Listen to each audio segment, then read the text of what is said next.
Olá, boa noite. Vamos para nossa live de hoje, que é trilhos anatômicos e as disfunções de ombro. E o convite é: vamos ver o ombro sobre um ponto de vista diferente. Boa noite a todos que estão chegando. Oi, Isa.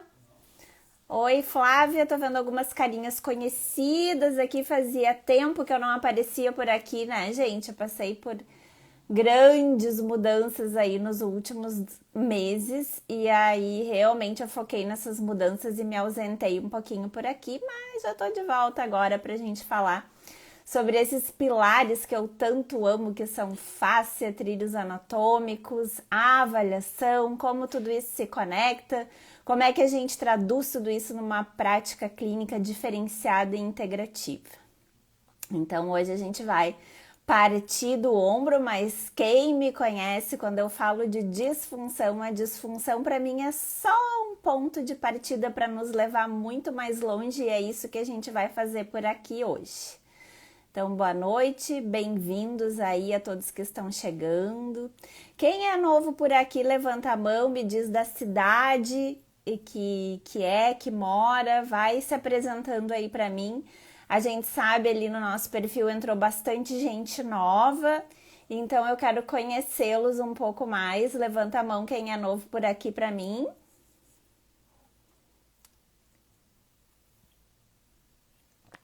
Água, gente, muita água, né? Eu tô sempre aqui com a minha garrafinha porque a fáscia ama água, precisa de água.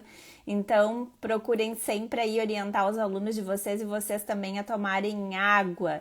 Isso é muito, muito importante. Vocês vão me ver fazendo isso bastante.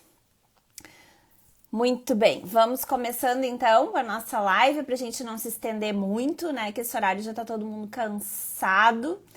E então vou procurar focar bastante no que realmente é interessante a gente falar por aqui, para que vocês consigam levar isso para a prática diária de vocês, tá? Tem muita coisa que a gente encontra em termos em livros, enfim, sites de pesquisa e que a gente pode ler, né, sobre disfunção de ombro, mas como a gente usar a disfunção, qualquer disfunção de ombro como um ponto de partida para a gente desenvolver um olhar e abordagens mais abrangentes, realmente a gente não encontra em qualquer lugar.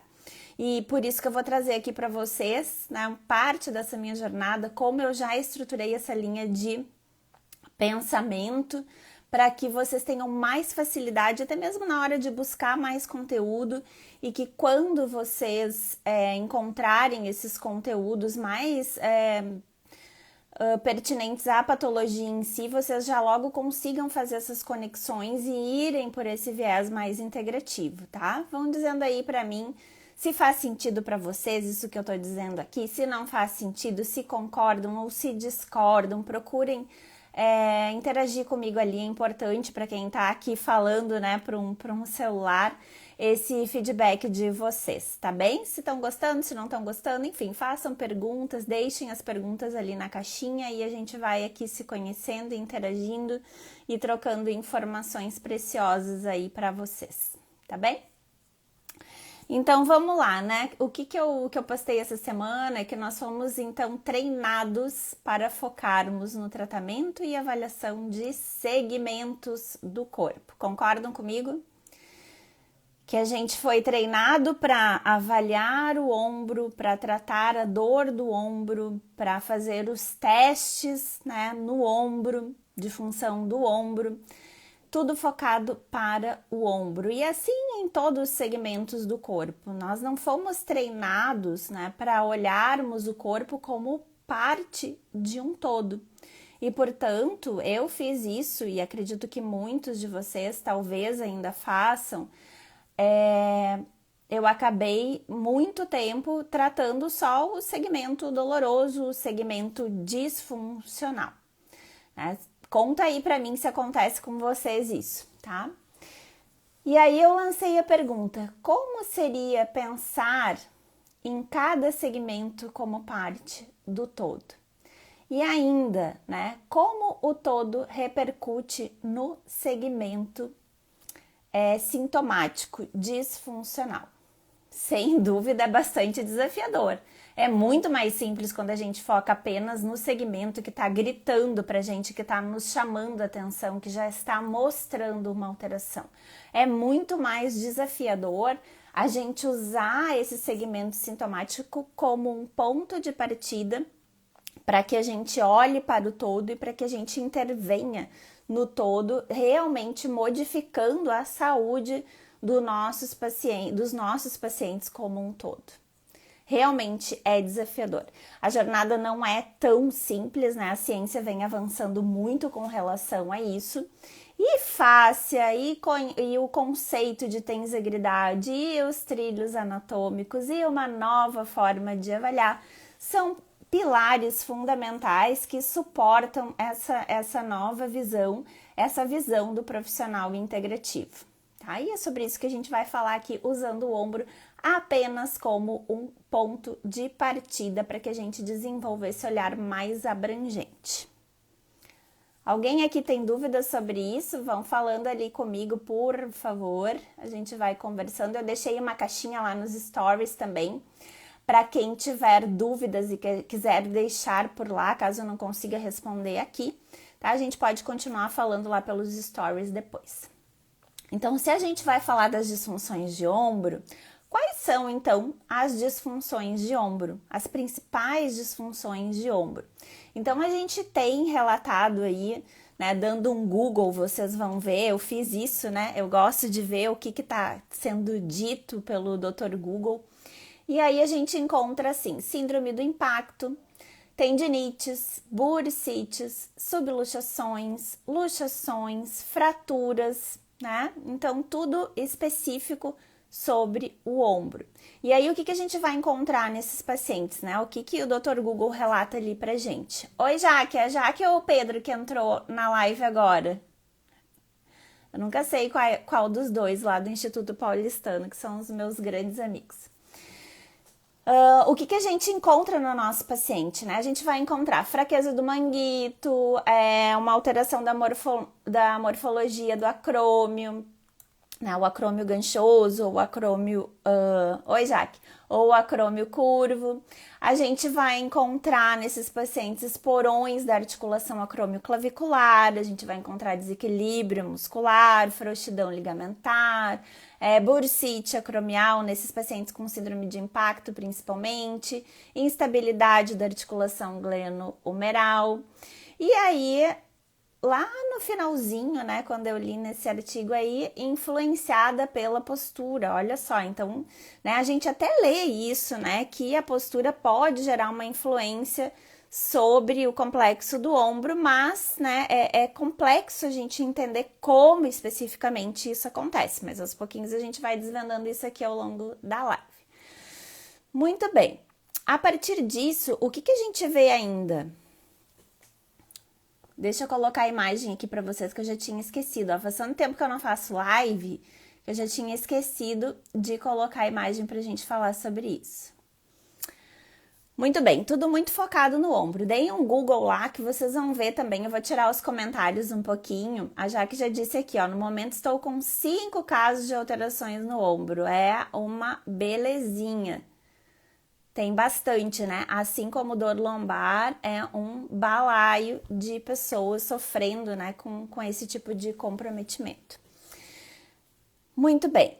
Então, quando vocês derem o Google, como eu estava falando, vocês vão ver. Se vocês buscarem por ombro, geralmente a gente vai encontrar imagens assim, né? Como se o ombro, né? E eu gosto de brincar sobre isso, como se o ombro fosse uma entidade que sai voando por aí. Só que esse ombro, ele está conectado a outras regiões do corpo.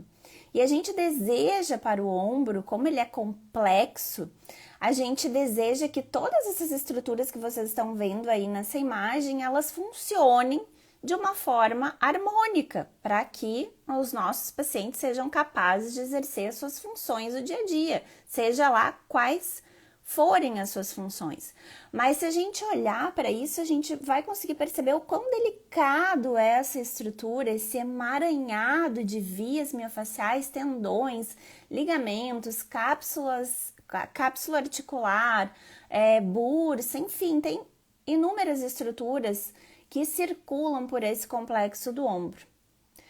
Porém, se nós focarmos só nessa região do ombro, a gente vai estar perdendo, no mínimo, eu vou passar a próxima imagem, mas uma outra informação super preciosa, que é esse ombro, ele está conectado sim à escápula, por óbvio, a gente sabe disso. E essa cintura escapular, né, então composta pela escápula, composta aí pelo húmero, composta pela clavícula, se conectando com o osso externo, essa cintura, ela senta sobre a caixa torácica, como vocês estão vendo ali, e isso é muito importante. Se vocês levarem isso dessa live, vocês já vão ver que é ouro, tá? É ouro realmente. Então, essa cintura, ela se senta sobre a caixa torácica.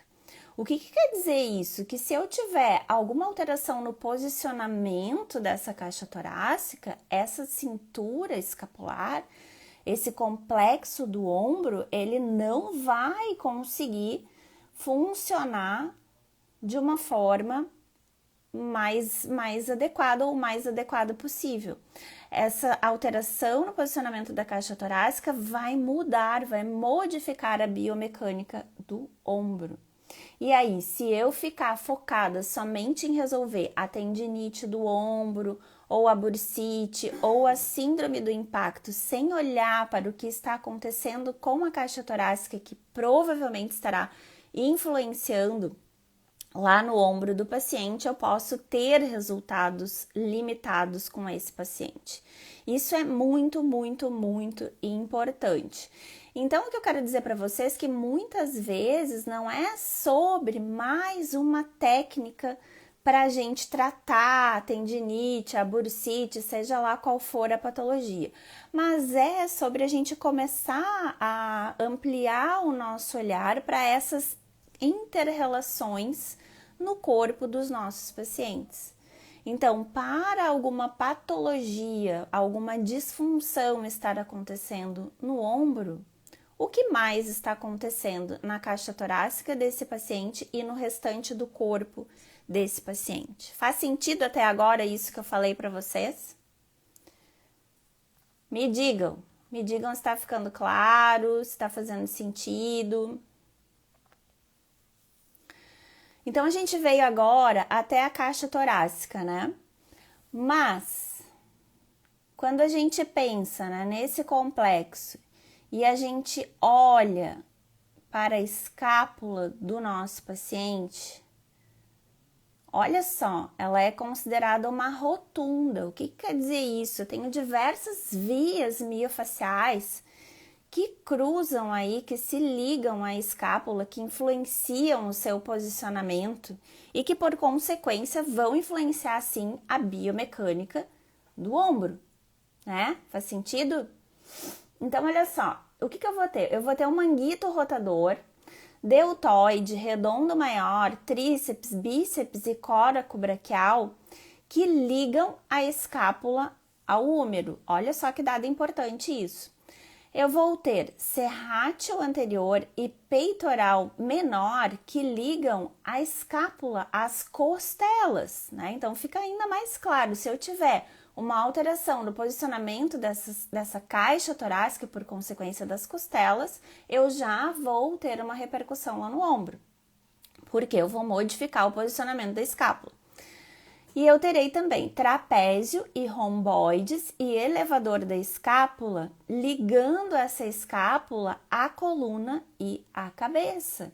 Então, podendo gerar influência sobre esses segmentos e esses segmentos podendo gerar influência também sobre a escápula e, por consequência, no ombro.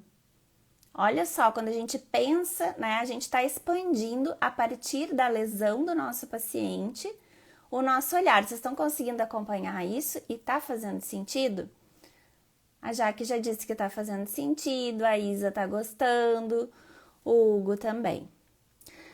Digam aí pra mim se tá fazendo sentido, se tá ficando claro pra vocês vendo a escápula desse jeito, como essa rotunda, com esses componentes que ligam a escápula ao ombro, que ligam a escápula as costelas e a coluna, que ligam a escápula, o húmero, melhor dizendo, né? E que ligam a escápula à coluna, como eu falei, tá? Então, quando a gente vê esse pedaço desse jeito, a gente já saiu desse ponto do ombro e a gente já chegou até a caixa torácica agora, tá? E por isso fica mais claro, né, que o posicionamento da caixa torácica e o posicionamento da nossa coluna vão influenciar o posicionamento da escápula, que vai influenciar a biomecânica do ombro. Então, não adianta, né, a gente querer olhar só para o ombro. E a gente já acha complexo, nossa, aquele monte de testes para identificar qual é o tendão que está comprometido. Daí eu descubro, faço o teste de Jobe lá, por exemplo. É uma questão no tendão do supra. E aí, ok, aí eu fico focada naquele tendãozinho do supra e eu perdi simplesmente de olhar para tudo isso aí, né, que eu falei rapidamente aqui para vocês, tá? Então, vamos ampliemos que vocês vão ver o quanto é importante a gente fazer isso pra gente, né, trabalhar com a saúde do paciente, como eu falei para vocês. Muito bem, então eu vi desse jeito, chegamos lá na caixa torácica, né? Já percebemos que a posição da caixa torácica vai influenciar a escápula, que vai influenciar o ombro, predispondo, alterando a biomecânica do ombro e aí sim podendo predispor o ombro a síndrome do impacto, tendinites, bursites, enfim, uma série de comprometimentos, de disfunções que podem acontecer. Um outro ponto muito importante quando a gente chega até lá é que a gente hoje vê o corpo humano de uma forma diferente. Existe um novo conceito, que é o conceito de tensegridade. Levanta a mão aí para mim. Quem não ouviu falar desse conceito ainda? Quem não ouviu falar desse conceito ainda? Que é esse conceito de tensegridade em que quem dá a direção, quem dá a forma, quem dá a direção para uma estrutura como essa que vocês estão vendo aí, são cabos tensionais. Esse é um conceito que veio da engenharia e da arquitetura e que foi sendo levado para os organismos vivos e, portanto, ele pode, nos organismos vivos, ser chamado de biotensegridade, tá? Essa é uma das principais diferenças entre tensegridade e biotensegridade. Então, eu vou ter uma estrutura em que a sua forma é mantida por cabos tensionais. Tá? E isso acontece no corpo humano de que jeito? A gente passa a ver o corpo humano dessa forma, que eu vou mostrar para vocês.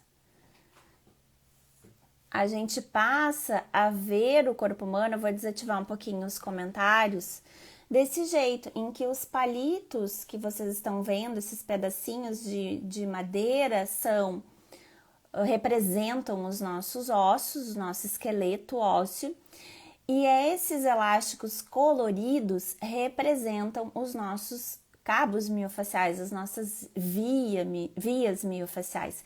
E percebam que, olhando assim, né, essa imagem se chama o Alberto Caminhando e tá nessa página que eu nessa página na internet que eu coloquei aqui para vocês. Embaixo vocês podem ver outras estruturas de tensegridade, que representam o corpo humano. Então, essas vias miofaciais, esses elásticos, dão a sustentação, dão a forma, dão a direção para o nosso esqueleto. Mas quando eu olho desse jeito, é uma grande maçaroca, fica muito mais difícil de compreender quando eu olho assim, do que como a gente aprendeu anatomia lá na faculdade, que um músculo começa num lugar e termina no outro. Eu tenho origem, eu tenho inserção, função, inervação, irrigação, né? Assim que a gente aprendeu. Esse conceito, ele nos mostra, e a face também, que tudo está conectado. O Thomas Myers ainda diz não tem começo e nem fim. E aí ele nos trouxe, nos presenteou, né, Thomas Myers, com os trilhos anatômicos ao longo aí de mais de 40 anos dissecando cadáveres. Ele trouxe para nós o roteiro desse grande emaranhado que vocês estão vendo aí, com seus 12 trilhos anatômicos, mostrando a maior parte das vias miofaciais, fazendo parte dessas conexões, desses trilhos anatômicos, como ele chamou divertidamente. Tudo bem até aqui? Então, houve uma mudança na forma de nós vermos a anatomia, de nós compreendermos a anatomia, de nós pensarmos sobre o movimento e, por consequência, precisa haver uma mudança na nossa forma de avaliarmos os nossos pacientes. Isso que vocês estão fazendo aqui hoje, essa escolha de tá aqui, né, olhando né, para essas coisas que eu estou trazendo e a partir daí desenvolvendo um novo ponto de vista sobre a lesão, sobre ver a lesão como um ponto de partida é um grande passo. Essa decisão, né, de estar fazendo qualquer outra coisa e de estar aqui é um grande passo, porque é o caminho daqui para frente, né? Vários profissionais aí dizendo quem começar a olhar para isso vai sair na frente. E esse sair na frente, né, eu vejo como muito mais alinhado com o nosso propósito. A gente tem um desejo genuíno realmente de ajudar as pessoas, muitas vezes a gente não sabe como, a gente sente que falta aquele algo mais, mas a gente não sabe o que é isso. E eu posso dizer para vocês que para mim esse conhecimento que eu trago hoje trouxe muitas das respostas para essas minhas inquietações. E por isso eu gosto de dizer que esse conhecimento é como uma boa notícia, que ela deve ser contada, que a gente tem vontade de ser contada e repetida várias vezes de formas diferentes para que todos consigam alcançar esse conhecimento e traduzir isso numa prática clínica. Porque vai fazer muita diferença no tratamento de diversas dessas disfunções dos nossos pacientes, que muitas vezes nós mesmos não acreditamos ter uma saída. Então aqui é uma porta muito, muito importante, muito significativa para a carreira de vocês e para a saúde dos pacientes, sem dúvida, gente. Eu sou a prova viva aqui disso, tá? Por isso que eu gosto de contar essa boa notícia, incansavelmente. Tudo bem até aqui? Voltamos. Depois eu respondo as perguntas, vão deixando ali na caixinha para mim, tá? Então a gente tem essa mudança na forma de ver a nossa anatomia. E a partir disso, o Myers, então, nos trouxe aí os trilhos anatômicos, né, que são 12. E eu vou falar um pouquinho sobre alguns deles, né? Aqui a gente tem a linha lateral. Percebam que a linha lateral, ela passa por baixo do ombro, olhem na imagem mais à esquerda, ela não passa por cima do ombro, mas ela tem uma conexão direta com a caixa torácica. Ela tem conexões também com a escápula através do esplênio. Ela tem conexões com a clavícula, que faz parte desse complexo, através do esternocleidomastoideu, tá? Então, ela tem uma influência direta sobre o complexo do ombro, mas também tem uma influência indireta através dos oblíquos internos e externos, por exemplo, que podem fazer a inclinação da caixa torácica para o lado em que eles estão presos curtos e daí, por consequência, toda a cintura escapular vai precisar sofrer compensações para poder funcionar, tá? Então, percebam que essa linha, ela começa, para fins didáticos, eu vou falar em começo e fim, ela começa lá na base da cabeça e ela vai terminar lá no arco do pé. Então, se eu tiver disfunções, alterações dessa via miofacial lá em fibulares, por exemplo, em trato iliotibial, em tensor da face lata, eu posso ter uma inclinação da pelve, né, do lado que ela está presa curta. Essa inclinação da pelve, ela pode gerar uma inclinação da caixa torácica para o lado oposto e aí eu vou ter uma repercussão lá no complexo do ombro, mas a disfunção pode ter começado lá no pé. Então, a gente, através dos trilhos, a gente tem pistas de para onde olhar, que tipo de alteração cada via pode gerar no corpo do paciente, e o meu olhar é capaz de ver isso acontecendo, mas a gente precisa parar para olhar. E a partir daí eu compreendo que eu preciso intervir não só no complexo do ombro, mas, né, do pé até a pelve, entre pelve e caixa torácica, entre caixa torácica e cabeça também. E isso é muito precioso, porque daí a gente trabalha realmente com a saúde dos nossos pacientes. Tranquilo até aqui? E aí a gente vai ter também a linha espiral, né? A linha espiral que realmente ela se espirala, né, por todo o nosso corpo. Eu trago ela aqui porque ela vai contribuir para as rotações da caixa torácica. E eu gosto muito de dizer, né, que o paciente, se eu tenho uma rotação da caixa torácica, por exemplo, eu vou tirar a imagem aqui um pouquinho. Se eu tenho uma rotação da caixa torácica, ó, gente, eu tenho uma rotação, vou me afastar um pouquinho. Por exemplo, a frente da minha caixa torácica está olhando para o lado direito, então eu tenho uma rotação da caixa torácica para a direita. E o meu paciente, se ele não tá com os braços projetados para a direita, quer dizer que alguma compensação já precisou acontecer aqui nessa cintura escapular. E se o meu paciente não tá olhando para o lado, já aconteceu uma rotação da cabeça para o lado oposto também. Então, o paciente estar alinhado aqui na frente não quer dizer que eu não tenha compensações acontecendo na cabeça e cintura escapular. Tá? Então, eu preciso atuar, sim, entre a caixa torácica e a pelve, né, para corrigir essa rotação, mas eu já tenho toda uma compensação de cintura escapular e cabeça que eu vou precisar intervir também, tá? E aí pode ser a saída, sim, para muitas dessas disfunções de ombro, a gente fazer esse tipo de intervenção.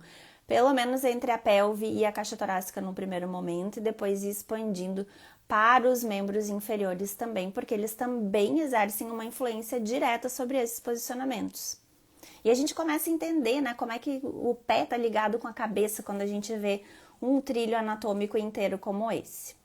E aí a gente tem aqui também nessa imagem as linhas funcionais. Percebam, né, como bem na imagem da direita, como eu tenho o peitoral maior ali que se insere, entre aspas, no úmero, mas se conecta com o reto abdominal e vai se conectar com o adutor lá do lado oposto, né? Fazendo a ligação dos membros inferiores com os membros superiores através dessas conexões. Então, o que acontece lá no membro inferior pode repercutir, sim, lá no ombro do meu paciente. Desse jeito. Pensem nas vias miofaciais como elásticos, como se fossem terabandes espalhadas mesmo aqui, eu gosto de trazer pelo corpo do paciente, se enrolem nela, desenhem esses trilhos no corpo de vocês, puxem segmentos e percebam as tendências do corpo. Mas eu sempre gosto de dizer que o que a gente vê no paciente não tem que fazer sentido para nós profissionais, mas é a forma como o corpo do paciente encontrou para se organizar e manter a função, então faz sentido para ele. Nem sempre a gente vai conseguir reproduzir uma postura que a gente vê no paciente da gente. Oi, gente que chegou depois, bem-vindos, bem-vindos. Seguimos, vamos conversando lá. Bom, a partir disso, eu gosto de trazer ainda, deixa eu trazer aqui mais uma imagenzinha para vocês, as linhas dos membros superiores, né? Já que a gente está falando do ombro como um ponto de partida, então percebam aqui as linhas dos membros superiores, como eu falei para vocês. Olha só, a gente vai ter duas linhas posteriores, a superficial e a profunda, e quatro, né, na verdade, duas em cada lado, anteriores, uma superficial e uma profunda, tá? Então, o que a gente vai ter nessa superficial posterior? Percebam do lado direito do esqueleto, eu vou ter trapézio, vou ter deltoide, partindo da coluna, né? Mas percebam que eu vou ter uma conexão até lá os dedos da mão dessa via. E eu vou ter, na linha mais profunda, vou ter lá romboides, vou ter elevador da escápula, manguito rotador faz parte da profunda, o tríceps, indo até a região tenar, né? Então, percebam que, mesmo se eu pensar só no complexo do ombro, vai além o que eu preciso trabalhar. Se eu vou pensar no manguito, por exemplo, eu tenho que entender que o manguito ele está conectado nos romboides, o manguito ele está conectado no tríceps, o manguito está conectado no elevador da escápula também.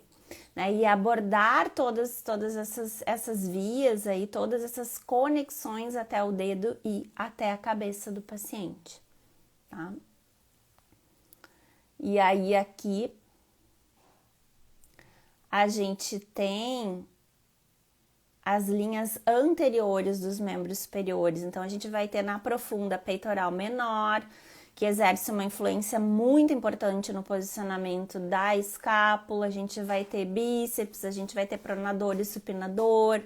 A gente vai ter na linha superficial anterior, a gente vai ter peitoral maior, que se tiver preso curto eu vou ter uma rotação medial do húmero, e isso tem sido muito comum da gente encontrar nos nossos pacientes, esse ombro anteriorizado, rodado medialmente, com a cabeça acompanhando e ainda uma hipercifose, né? Eu vou ter também o grande dorsal fazendo parte dessa linha superficial anterior do membro superior, eu vou ter os flexores dos dedos. Então, isso já me dá uma direção de onde, né, eu preciso intervir nessa linha como um todo. Então, se eu vou abordar o peitoral, eu já sei que o peitoral ele se conecta com todas essas estruturas. Se eu tenho uma rotação medial, eu já sei que tem do húmero, eu já sei que tem envolvimento da linha anterior, superficial anterior do membro superior, e todos esses segmentos que fazem parte dela provavelmente estarão alterados também, tá? Então, expande, expande, expande, gente. Muito bem, muito bem.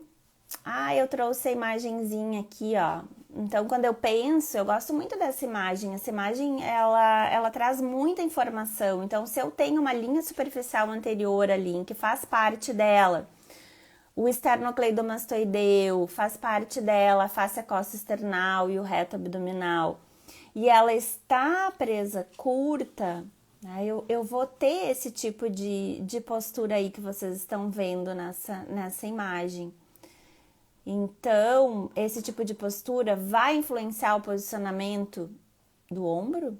Experimentem, né, fazer uma elevação dos braços com esse tipo de postura e experimentem fazer uma elevação dos membros superiores com as escápulas bem sentadas em uma caixa torácica bem organizada. É totalmente diferente a liberdade de movimento que vocês vão experimentar. Então, o meu paciente não consegue fazer elevação. Claro que ele não vai conseguir. A caixa torácica dele tá um C. Não tem como. Biomecanicamente é inviável. Então, se eu não organizar a caixa torácica primeiro desse paciente, eu e ele, né? Porque não é um trabalho que a gente faz sozinho, dificilmente ele vai ter uma liberdade de movimento desse ombro e facilmente ele fará uma síndrome de impacto nesse ombro, né? Então, vai clareando. Vamos lá. Um outro padrão que eu tenho encontrado muito, me contem se vocês têm encontrado isso. E esse padrão, eu falo muito sobre ele, que é o padrão dos pacientes ansiosos, né? Nós não, só os pacientes. Mas, enfim, a gente se projeta à frente, né? A pelve, se eu fosse passar uma linha vermelha aqui, ó, nesse boneco A, partindo do maléolo, uma linha reta, vocês veriam que a pelve está deslocada anteriormente com relação aos pés. O que acontece se a caixa torácica seguisse nesse mesmo vetor da pelve? A cabeça do paciente estaria quase encostando na cabeça do bonequinho que está, né, de frente pra gente. Então, se a caixa torácica não continua nesse vetor, ela se inclinou ou deslocou posteriormente, que é o que a gente vê ali, né? Um pontinho azul da pelve está para frente e o pontinho azul da caixa torácica está para trás. Então, eu tenho duas alterações no mínimo aí. E aí, o que acontece quando a caixa torácica vai para trás e se ela não continua indo para trás, o ombro e a cabeça se projetam para frente para compensar. E aí, minha gente, também, se a gente quiser trabalhar na LSA, por exemplo, só entre a pelve e a cabeça, e a gente não abordar o que está acontecendo entre a pelve e o pé, eu também vou ter um resultado é que não vai ser 100%, tá? E muitas vezes o paciente acaba voltando para esse padrão de caixa torácica porque é como se não combinasse o que acontece entre a pelve e a cabeça e a pelve e os pés, tá? O corpo vai se adequar para se encaixar no que acontece entre a pelve e os pés. Então, se eu quero uma melhora resolutiva, eu preciso trabalhar entre o pé e a pelve e entre a pelve e a cabeça desse paciente, tá? Tudo bem até aqui? Bastante coisa, né, gente? Bastante coisa. Muito bem, deixa eu falar mais algumas coisas que eu acho que são importantes para vocês. Então, o que que a gente viu, né? A gente viu, vou parar de compartilhar um pouquinho, vou abrir os comentários. O que que a gente viu hoje, tá? A gente viu o que são as disfunções de ombro, então. A gente viu sobre biotensegridade, que é um conceito super importante. A gente viu sobre o que são os trilhos anatômicos e como eles se organizam e como eles nos ajudam a organizar o que é uma estrutura de biotensegridade do corpo humano, né? E a gente não viu ainda, e eu vou falar agora, né, sobre como avaliar o ombro a partir desse conceito, que tem a ver com o que eu estava falando para vocês, né? Que tem a ver com realmente fotografar esse paciente de frente, fotografar esse paciente de lado, fotografar esse paciente de cima para verificar as rotações, fazer close nos pés para ver o que efetivamente está acontecendo nesses pés e a gente olhar e a gente começar a descrever isso que a gente está olhando e que a gente está enxergando. Tá? Então, a gente já viu, né, que os pés, eles têm uma influência sobre o que acontece na perna, sobre o que acontece no fêmur, sobre o que acontece na pelve. E a partir disso, o corpo vai encontrar uma forma de se organizar para poder continuar com a sua dança pela vida. E olhar somente para o ombro, né, vai trazer um resultado limitado, porque o que o Myers fala, tá? Que a maior parte das disfunções de membros superiores tem a ver com o posicionamento da caixa torácica. A primeira vez que eu ouvi isso, eu disse, meu Deus, mas como isso? Como assim, posicionamento da caixa torácica?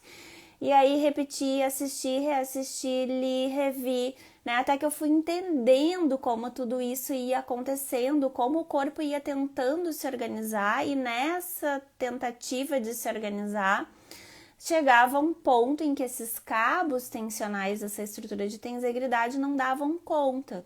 E aí a gente tem uma lesão. Porque quanto mais tenso vai ficando essa estrutura de biotensegridade, quanto mais tensão, menos resiliente, menos adaptável. Então, chega um ponto que uma atividade simples, puf, vai lá e arrebenta um daqueles cabos elásticos que eu mostrei para vocês e a gente tem aí uma lesão, tá? Então, a gente ligar, né? Como é que eu vou avaliar? Eu vou partir do ombro, que é o que a gente fez na live de hoje, e a gente vai expandindo para o todo. Agora, só olhar não é suficiente, eu vou intervir na região, falando em termos estratégicos, né? Eu vou intervir com a minha expertise, com os meus recursos fisioterapêuticos, com a liberação miofacial, com a abordagem que você tiver, sim, no segmento doloroso, no segmento que está gritando, mas lembrando que quem grita não é o ladrão, como diz a fisioterapeuta Diane Lee, que tem o livro sobre pélvica maravilhoso. Então, quem grita não é o ladrão. Eu sei que quem está gritando é o ombro, mas eu tenho que ir atrás dos verdadeiros bandidos. Na verdade, eu vejo a dor e as disfunções como oportunidades para a gente poder trabalhar com a saúde como um todo dos indivíduos, dos nossos pacientes, dos nossos alunos. E eu fico muito curiosa quando uma disfunção surge, ou que o paciente, né, vem até mim, geralmente por alguma dor, para saber o que está acontecendo no padrão desse todo. E aí desenvolver a minha estratégia para o todo. Então é isso, a gente aborda a região que está gritando, a gente olha para o todo, aborda a região que está gritando e depois a gente aborda esse todo também. Então usar as nossas ferramentas não vai ser apenas sobre usá-las na região disfuncional, mas sobre usá-las nesse todo, de uma forma organizada, de uma forma estratégica, né, e sabendo onde e por que tu vai usá-la em determinada região, como a gente viu aqui.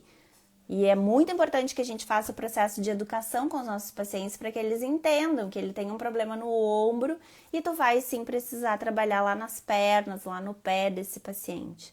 Quando a gente explica isso para o paciente, quando a gente mostra imagem, eu recomendo que vocês tenham estruturas de tensegridade, que a Simone, lá da página @tensegridade, tem várias à disposição, tem coluna, tem pelve, para que vocês possam mostrar para os pacientes de vocês, para que vocês possam sentir, tocar, manusear uma estrutura de tensegridade também para ver como é que ela funciona, tá? Então é isso, né? A parte final é então avaliar o ombro a partir desse conceito, expandindo para esse todo e desenvolver estratégias globais para o paciente usando o ombro ou qualquer disfunção como ponto de partida, tá? Se eu tenho uma receita para dar hoje, a receita é essa: usem a disfunção como um ponto de partida para tratar o todo e trabalhar com saúde, não com doença, e de uma forma integrativa. Essa é a visão que o profissional integrativo vem abraçando e vem utilizando para realmente trazer resultados transformadores para os seus pacientes, para os seus alunos. Vamos ver as caixinhas aqui, gente. Ó, a Jaque falou aqui, ó, todos os 5 pacientes dela apresentam cabeça protusa e ombros enrolados. Olha só, experimentem vocês, eu gosto de mostrar isso, ó, vou ficar de ladinho aqui. Façam isso, né, a cabeça para frente, que nem os pacientes, e tentem levantar o braço. Experimentem fazer isso. E às vezes a gente fica lá, levanta o braço, seu quinzinho. Espicha o braço para cima, empurra a barra torre e ele não consegue, ele não vai conseguir, porque precisa liberar essa torácica, precisa organizar essa torácica para ele poder fazer isso, tá? Isso é bem importante. Mais alguma pergunta, gente? Me digam se fez sentido para vocês. Estão quietinhos aí? Então era isso, gente, a respeito desse assunto, né, ombro hoje, trilhos anatômicos e disfunção de ombro. Vocês conseguiram ver através dessas imagens que eu mostrei para vocês como os trilhos, como as disfunções de ombro se correlacionam com os trilhos anatômicos, como a gente pode usá-las isso, né, como um ponto de referência para daí a gente andar nesses trilhos do Myers. Vocês conseguem perceber isso? Ó, a Jaque achou excelente, a Rose sim. Que mais, gente? É isso, né? É aos pouquinhos a gente ir percebendo. Eu sei que é diferente, eu sei que parece às vezes que é muita coisa, mas eu também sei que é possível. Então, aos pouquinhos, né? Ouvindo, vendo live, lendo um livro, olhando para o paciente, percebendo esses pontos que eu falei, pratiquem isso, me contem, me chamem ali no direct, respondam as caixinhas, né? Comentem comigo dos resultados de vocês que vocês vão obtendo também quando vocês, né, decidem praticar isso que vem sendo proposto por aqui. Tá bem, gente? Então, falei bastante por hoje, né? Semana que vem tem mais. Agora eu vou fazer uma série de lives nas segundas-feiras, né? A gente já tá aí chegando no final do ano de novo, né? Então, fiquem ligados, a gente vai postando aí mais informações. Ah, eu quero lembrá-los que a gente fez um super resumão. O link tá disponível na bio, tá? Eu separei os principais conteúdos que foram postados nos últimos meses e deixei separadinho para vocês numa página. Quando vocês clicarem no link da bio, vocês vão direto para esses conteúdos que eu selecionei, tá? São artigos do nosso blog, são posts que eu fiz aqui no Instagram, post carrossel com bastante conteúdo, são lives que estão fechadas lá no YouTube que para quem acessar o resumão vai poder acessar e assistir as lives, tá? Que estavam fechadas por um período limitado. E aí, vocês cliquem lá e vocês podem entrar direto nessa página, tá? Essa live não vai ficar salva, a gente vai colocar ela lá no YouTube. E quem quiser ver de novo, pode se inscrever lá no nosso link na bio. Tem um link que vocês podem deixar os dados de vocês e aí vocês entram para nossa lista e a gente vai mandar agora nas próximas semanas mais conteúdos, artigos que eu estou escrevendo e essas lives que elas não vão ficar gravadas para vocês poderem reassistir, tá bem? A Marcela fala aqui, obrigada por tanto conhecimento. Obrigada, eu gosto muito, eu que agradeço, eu gosto muito de compartilhar e fico muito feliz que vocês estejam aqui, né, que já estão se despertando para a importância dessa visão e dessa abordagem integrativa. Tá bem, gente? Boa noite e nos vemos então semana que vem, na segunda-feira, mesmo horário. Depois eu vou postar o assunto que a gente vai falar. Até lá!